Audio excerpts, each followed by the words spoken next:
প্ৰিয় ছাত্ৰ ছাত্ৰীসকল আজিৰ ক্লাছত আমি পঢ়িম ক্লাস 10 ম্যাথমেটিক্সৰ অধ্যায় নম্বৰ 6 ট্ৰায়াঙ্গেলস নামৰ যেটো তোমাৰ পাৰ্ট যে চেপ্টাৰ দিয়া আছে ত্ৰিভুজ নামৰ চেপ্টাৰটো আমি আজি পঢ়িম ত্ৰিভুজ নামৰ চেপ্টাৰ আজি আমি আলোচনা কৰিম যে অনুশীলনী 6.12 অনুশীলনী 6.1 কি দিয়া আছে কাখত বন্ধনী দিয়ে শুদ্ধ উত্তৰ সহায়ত খালি ঠাই পূৰ কৰা ইয়াত চোৱা সৰ্বসম সদৃশ সৰ্বসম সদৃশ তো আমি 6.12 কৰাৰ আগতে এই সৰ্বসম আৰু সদৃশৰ বিষয়ে অলপ জানি লব লাগিব যে সৰ্বসম কাক বুলি কয় আকৌ সদৃশ মানে কি ইয়াত লিখিছে আমি সদৃশ আৰু এটা হৈছে সৰ্বসম এতিয়া সদৃশ আৰু সৰ্বসম কি আমাৰ যিবোৰ চিত্ৰ আছে চিত্ৰবোৰ দুই প্ৰকাৰ হয় আমাৰ যিকোনো চিত্ৰবোৰ আমাৰ দুই প্ৰকাৰ হয় এটা হয় সদৃশ চিত্ৰ আৰু আনটো হয় অসদৃশ চিত্ৰ আমি ইয়াত তোমালোকৰ সন্মুখত দুটা চিত্ৰ আঁকাম আমি ইয়াত দুটা চিত্ৰ আঁকাইছো এটো এটা দুটাই বৰ্গ এই দুটাৰ মাজত সিমিলাৰ কি আছে আৰু ডিসিমিলাৰ কি সিমিলাৰ আছে তোমালোকে ভিডিওটো পজ কৰি কবাচোন এই ভিডিওটো চোৱা দুটা ভিডিওতে দুটাটো আমি বৰ্গ বনাইছো এটো এটা বৰ্গ হয় আৰু এটো এটা বৰ্গ দুটাই বৰ্গ কিন্তু ইয়াৰ মাজত ডিফাৰেন্স কি আছে ইয়াৰ আকৃতিটো সেম দুটাই বৰ্গৰ আকৃতিটো সেম কিন্তু আকাৰটো বেলেগ বেলেগ যিবোৰ চিত্ৰৰ আকৃতিটো সেম থাকব যদি ইয়াৰ এটো আমি 2 cm লও তাৰ মানে বৰ্গৰ চাৰিটা বাহুৰ দৈৰ্ঘ্য সমান হয় এটো যদি আমাৰ 4 cm হয় সো দুটাই বৰ্গ তাৰ মানে আকৃতিটো সেম কিন্তু আকাৰটো বেলেগ বেলেগ এটো 2 cm হয় এটো 4 cm হয় তো সদৃশ চিত্ৰ সেইবোৰ চিত্ৰ যাৰ আকৃতিটো সেম হয় কিন্তু আকাৰটো বেলেগ বেলেগ হয় এইবোৰ চিত্ৰ কি বুলি কোৱা হয় সদৃশ চিত্ৰ আৰু আমি যদি লও ইয়াত যদি এটা বৰ্গ লও এটো এটা বৰ্গ আৰু এটা যদি ডাঙৰকৈ বৰ্গ লও ইয়াতে চোৱা এই দুটা বৰ্গৰ আকৃতিটো সেম হয় কিন্তু আকাৰটো বেলেগ বেলেগ হয় ইয়াৰ ব্যাসাৰ্ধ বেলেগ হ'ব ইয়াৰ ব্যাসাৰ্ধ বেলেগ হ'ব আকাৰটো সেম কিন্তু আকৃতিটো বেলেগ বেলেগ যিবোৰ চিত্ৰৰ আকৃতিটো সেম হয় আকাৰটো বেলেগ বেলেগ হয় এইবোৰ চিত্ৰ কি বুলি কয় সদৃশ চিত্ৰ আমি তলত ইয়াত লিখি দিবা যে যিবোৰ চিত্ৰৰ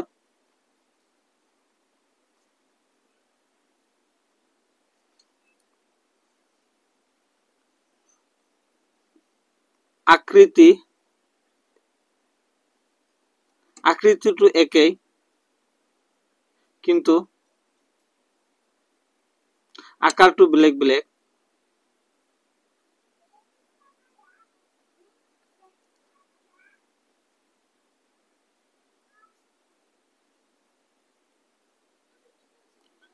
তাক কি কয় সদৃশ চিত্ৰ বলে তাক কয় সদৃশ সদৃশৰ ধাৰণাটো ক্লিয়াৰ হয়নে আকৌ কৈ দিছো আমি সদৃশ চিত্ৰ কোনবোৰ চিত্ৰ যিবোৰ চিত্ৰৰ আকাৰটো সেম যে আকৃতিটো সেম যিবোৰৰ আকৃতিটো সেম হ'ব সোয়া ইয়াৰ এটো 90 ডিগ্ৰী হয় এটো 90 ডিগ্ৰী আকৃতিটো দুটাৰে সেম কিন্তু আকাৰটো বেলেগ বেলেগ এটো এটা বৰ্গ হয় এটো এটা বৃত্ত হয় বৃত্তৰ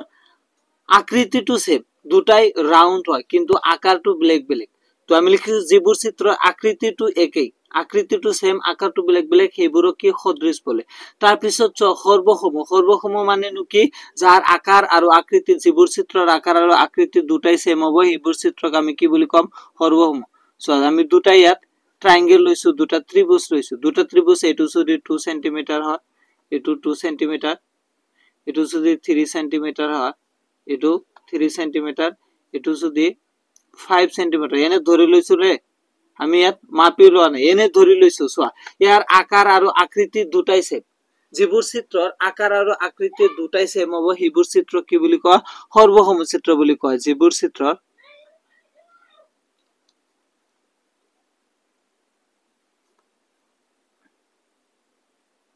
আকাৰ আৰু আকৃতি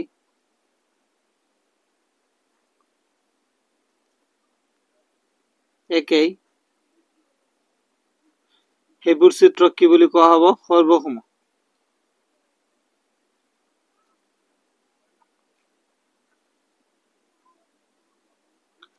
বুঝিলানে আশা কৰো বুজিছা সৰ্বসম কি আকৌ সদৃশ হোৱাৰ আৰু এটা শৰ্ত আছে আমাৰ আৰু দুটা শর্ত আছে যে দুটা ত্রিভুজ সদৃশ হ'ব যদি দুটা ত্রিভুজ তেতিয়াই সদৃশ হ'ব যদি সিহঁতৰ অনুৰূপ কোণ বিলাক সমান হয় কি কৈছে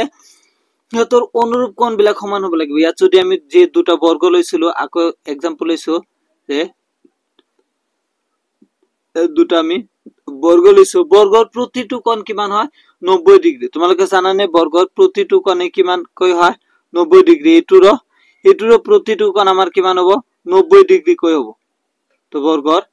আৰু ধৰিছিলি এইটো আমাৰ 2 সেন্টিমিটাৰ 2 সেন্টিমিটাৰ 2 সেন্টিমিটাৰ আৰু এইটো আমাৰ 2 সেন্টিমিটাৰ আছিল আৰু এইটো ধৰিছিল আমি 4 সেন্টিমিটাৰ বৰ্গৰ চাৰিটা বাহুৰ দৈৰ্ঘ্য কিমান হয় সমান হয় সো ইয়াত কৈছে হিয়তৰ অনুৰূপ কোণ বিলাক সমান হ'ব লাগিব সো ইয়াৰো যে এটো কোণ 90 ডিগ্ৰী এটোৰো কোণ 90 ডিগ্ৰী হয় অনুৰূপ কোণ বিলাক সমান এটা শৰ্ত কমপ্লিট হল সদৃশ হ'বলৈ হলে যে চিত্ৰ যিবোৰ থাকব হিবোৰো অনুৰূপ কোণ বিলাক সমান হ'ব লাগিব দুই নম্বৰটো কৈছে হিয়তৰ অনুৰূপ বাহুবোৰ একে অনুপাতত থাকিব লাগিব সো ইয়াত 2 আৰু 4 ৰ যদি আমি অনুপাত উলাও যে 2/4 কিমান হ'ব 1/2 হ'ব এই গোটেইকেটা এটো 2/4 কৰিলে 1/2 হ'ব এটো 1/2 হ'ব এটো 1/2 হ'ব মানে অনুরূপ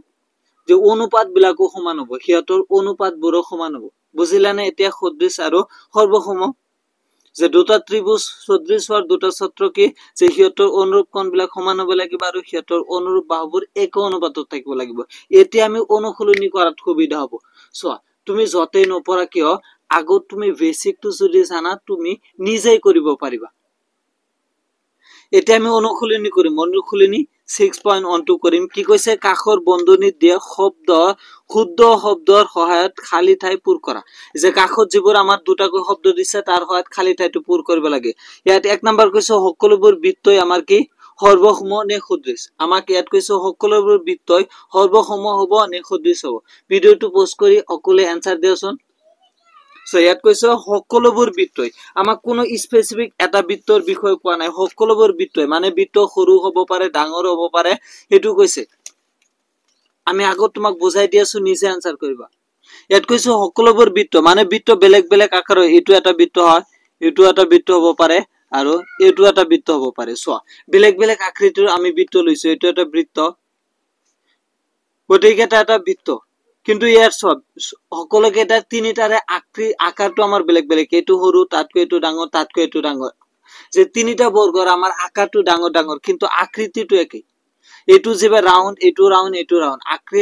আকাৰটো যদি বেলেগ হয় আকৃতিটো সমান এই ক্ষেত্ৰত কি বুলি কয় সদৃশ ক্ষেত্ৰ এটো এটা কি হলে সকলোবোৰ বৃত্তই আমাৰ কি হ'ব সদৃশ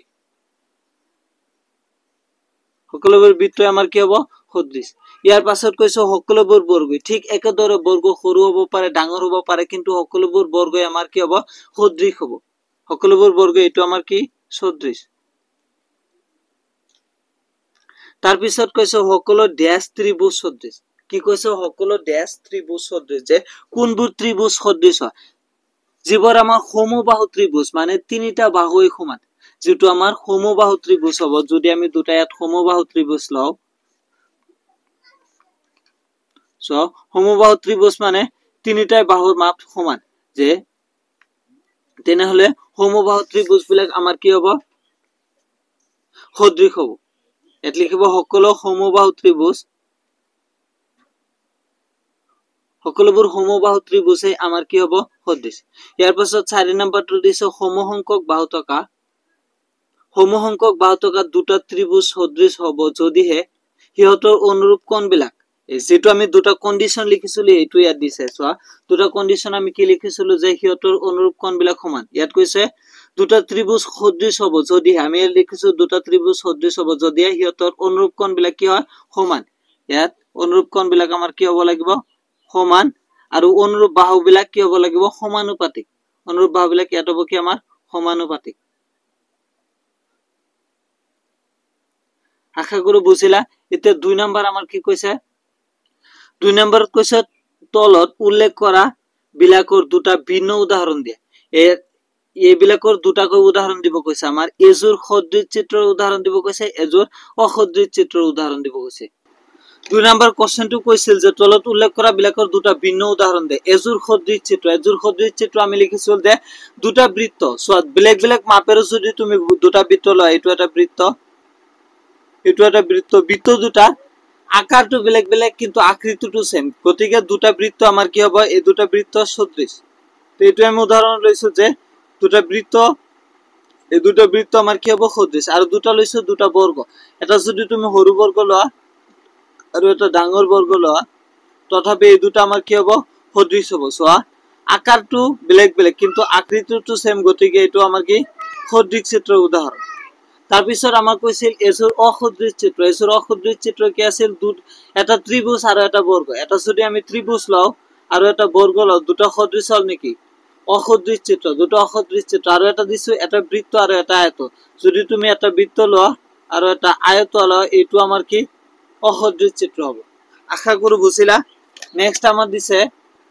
3 নাম্বাৰটো দিছে তলত দিয়া চতুৰ্ভুজ দুটা সদৃশ হয় নে নহয় উল্লেখ কৰা দুটা আমাক চতুৰ্ভুজ দিছে এইটো সদৃশ হয় নে নহয় উল্লেখ কৰিবৰ কাৰণে কৈছে সো আমাৰ সদৃশ হোৱাৰ কন্ডিশনটো কি আছিল দুটা কন্ডিশন আছিল যে ইহঁতৰ অনুৰূপ কোণবিলাক সমান হ'ব লাগিব আৰু অনুৰূপ বাহুবোৰ এক অনুপাতত থাকিব লাগিব ইয়াত চোৱা এইটো এটা বৰ্গ আৰু এইটো ৰম্বাস বৰ্গ এইটো কোণ 90 ডিগ্ৰী প্ৰতিটো কোণ 90 ডিগ্ৰী কিন্তু এইটো 90 ডিগ্ৰীতকৈ কম আৰু এইটো আমাৰ কি 90 ডিগ্ৰীতকৈ বেছি তো অনুৰূপ কোণবিলাক সমান হোৱা নাই কিন্তু অনুৰূপ বাহুৰ অনুপাত যিবোৰ আছে সেইবোৰ সমান হ'ব এটা কন্ডিশন ফুলফিল কৰিছে কিন্তু অনুৰূপ বাহুবোৰ সমান নহয় গতিকে তোমালোকে তো তোমালোকৰ খাতাত 3 নাম্বার দি आंसर কিনে লিখিবা যে চিত্র দুটা সদৃশ নহয় চিত্র দুটা